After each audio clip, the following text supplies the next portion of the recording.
অঙ্গভঙ্গির মাধ্যমে কিভাবে আমরা ছড়া বলবো সেটা হচ্ছে আমাদের নাটক শেখার প্রথম ধাপ।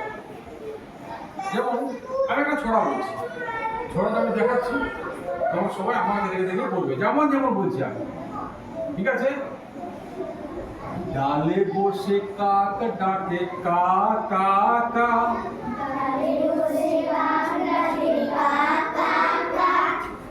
ডালে বসে কাক ডাকে কা কা কা,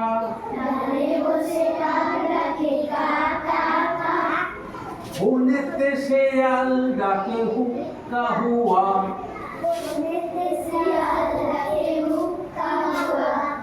বনেতে শেয়াল ডাকে হুক্কা হুয়া, ময়রার দোকানেতে অনেক মিঠাই, রসগোল্লা ভরা ছিল কড়াই, কাক এসে টুক করে ঠোঁটে তুলে নেয়, কাক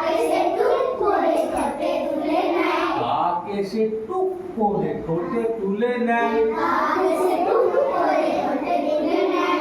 ডালে বসে খায়, শিয়াল চালাক ভাইরে শিয়াল চালাক, বলে শোনো ওরে ভাই, তোমার মতো মিঠে গলা কবু শুনি নাই,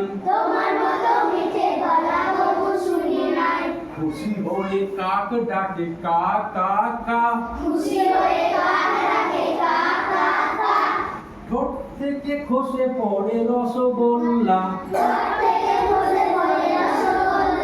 রসগোল্লা নিয়ে শিয়াল পালাই, রসগোল্লা নিয়ে শিয়াল পালাই,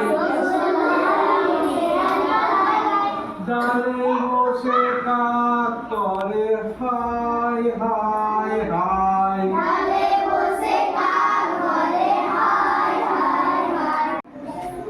আজকে আমরা এসেছি আগামী প্রগতিশীল নাট্য সংস্থার পক্ষ থেকে তোমাদের স্কুলে একটি একদিনের কর্মশালা করার জন্য। কর্মশালা কেন করবো আগে বুঝতে, নাটকটা কি, নাটক কেন লাগে?